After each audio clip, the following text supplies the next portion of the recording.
Halo Sobat Catur semua, selamat bertemu kembali turnamen catur yang terbaru. Kali ini saya akan mengupas turnamen catur Tata Steel 2024 yang diikuti oleh pecatur papan atas dunia.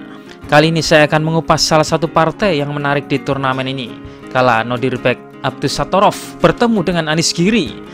Hal yang menarik dari partai ini adalah di mana Abdusattorov memperlihatkan teknik permainan akhir yang sempurna dan mengagumkan. Permainan akhir gajah melawan kuda, menguntungkan yang mana antara gajah dan kuda di posisi ending? Unggul yang mana? Oke, langsung saja kita lihat permainannya.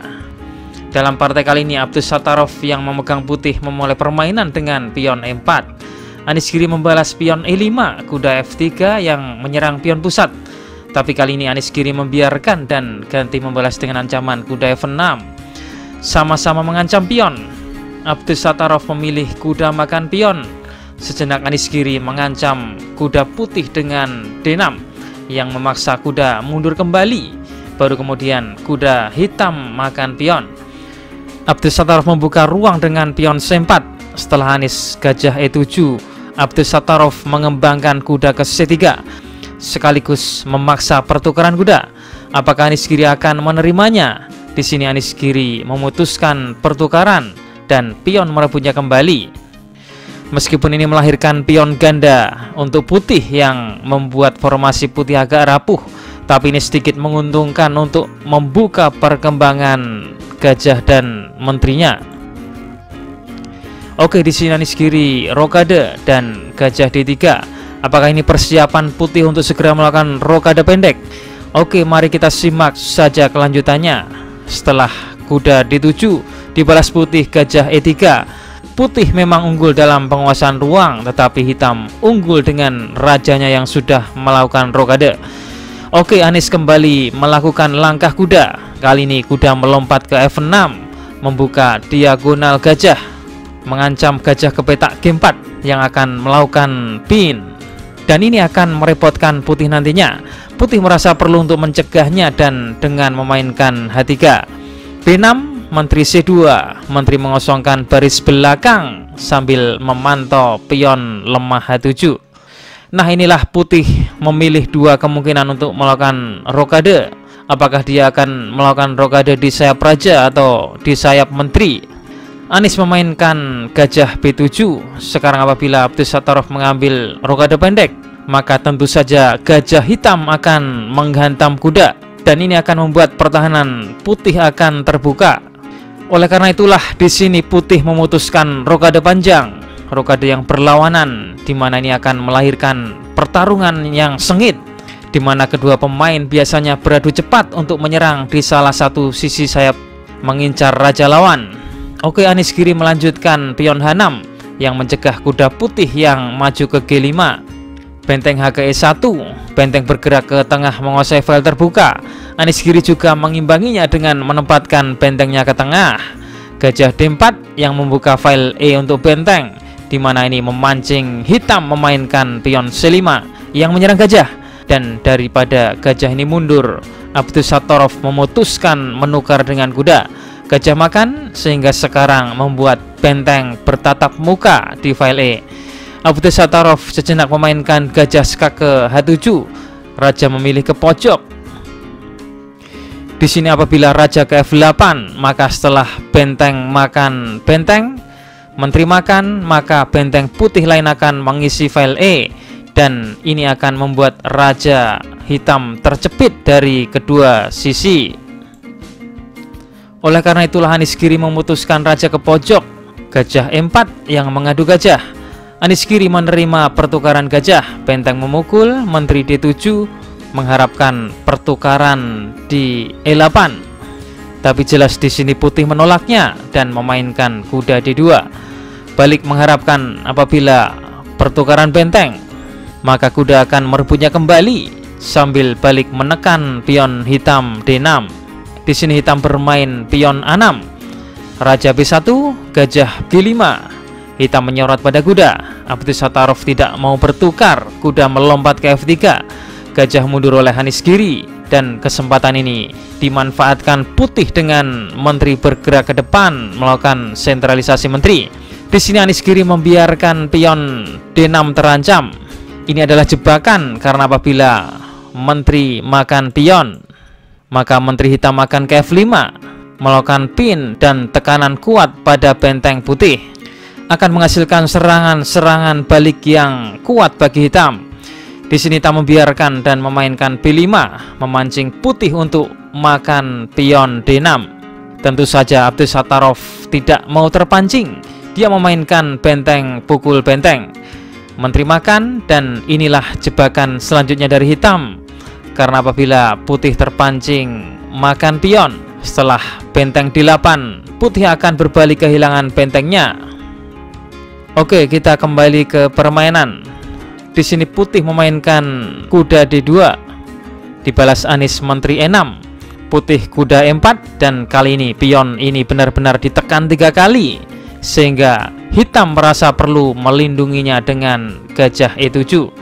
Gajah mundur menambah dukungan, tapi tentu saja kuda belum bisa mengambil karena benteng hitam akan ke D8 yang dapat melakukan serangan balik. Menteri D5 mengadu menteri dan mengancam benteng. Benteng hitam ke D8, pion makan pion, pion balik pukul, F4, Raja G8, F5, pion ini mengancam menteri. Akhirnya menteri hitam ini bersedia melakukan pertukaran menteri. Benteng merebut kembali, raja ke tengah untuk turut serta dalam permainan akhir. Dibalas B4, Raja E8, Raja B2. Sekarang gantian raja putih yang mulai turut serta dalam permainan. Benteng D7, G4, Raja D8, C4, pion makan pion. Abdus Sattarov balik pion B makan pion. Pion makan, dan ini membuka file D sehingga kedua benteng saling bertatap muka. Kepalang tanggung, Abdus Sattarov menghantamkan bentengnya pada benteng Anies Giri. Raja mengambil. Oke, sekarang mari kita hitung material. Putih memiliki 4 pion, sedangkan hitam memiliki 5 pion. Tapi keunggulan 1 pion hitam ini tidaklah signifikan karena hitam memiliki double pion di file C. Sekarang tibalah kita memperhitungkan antar perwiranya. Ya, kuda melawan gajah. Gajah memiliki keunggulan dengan daya jelajahnya yang jauh, tapi kuda memiliki keunggulan dengan mampu mengontrol semua petak, baik petak terang maupun petak gelap. Bandingkan dengan gajah yang di sini hanya menguasai petak-petak gelap saja. Oke, mari kita lihat kelanjutannya. Abdus Sattarov melanjutkan Raja C3, Raja mengancam pion. Raja hitam ke C6, Raja makan pion, Raja B6, A4, Raja kembali ke C6, kuda mundur, Gajah D8, kuda E4, kuda mengancam pion, dan di sini pula gajah kembali untuk membela. A5, Gajah D8, pion melaju ke A6, Gajah E7, kuda C3.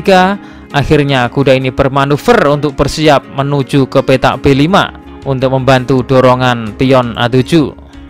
Gajah G5, kuda B5, Gajah E3, H4, Raja B6, A7. Selangkah lagi pion akan promosi dan hitam mati-matian berusaha mencegahnya. Dan di sini Abdus Sattarov memainkan langkah yang cerdik, H5, yang membuat sisi sayap raja terkunci. Ini membuat hitam tidak lagi memiliki aksi balasan di sayap raja, sehingga putih dapat fokus di sayap menteri untuk melakukan promosi. Anies Giri melangkah Raja A8, Raja D5, Raja B7, Raja D6, pion C4 yang dengan bermaksud membuka diagonal gajah. Tapi ini sudah terlambat karena putih telah menyiapkan langkah-langkah berikut. Raja D5, gajah makan pion, kuda makan, dan di posisi ini bila raja makan kuda, maka raja makan pion. Raja B6, selanjutnya putih akan membuat langkah yang jenius G5, sepintas seperti pengorbanan, tapi setelah pion mengambil, putih akan kembali mengorbankan pionnya. Setelah pion makan, maka satu-satunya pion putih yang tersisa akan melaju promosi lebih dahulu daripada hitam. Putih akan menang.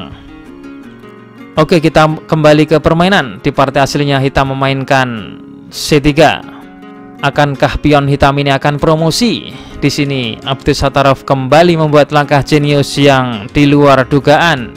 Kuda C6 dibalas C2. Selangkah lagi pion hitam ini akan promosi, tapi kuda melakukan skak, raja C7 dan kuda ke B3. Kuda ini mengontrol petak promosi pion hitam sehingga pion ini gagal melakukan promosi.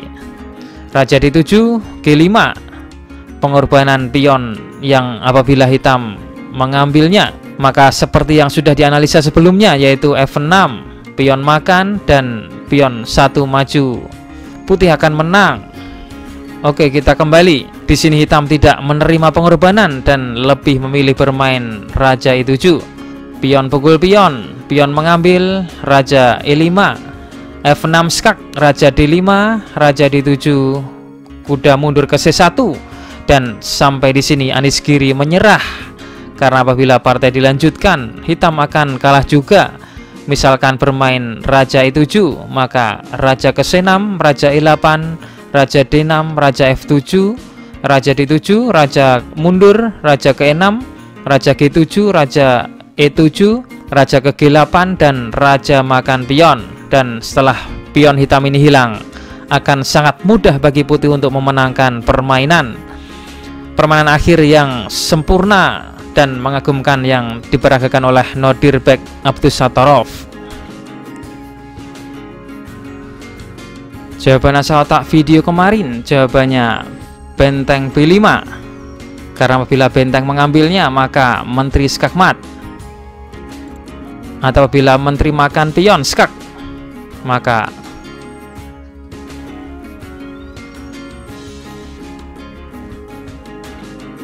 putih akan tetap menang juga.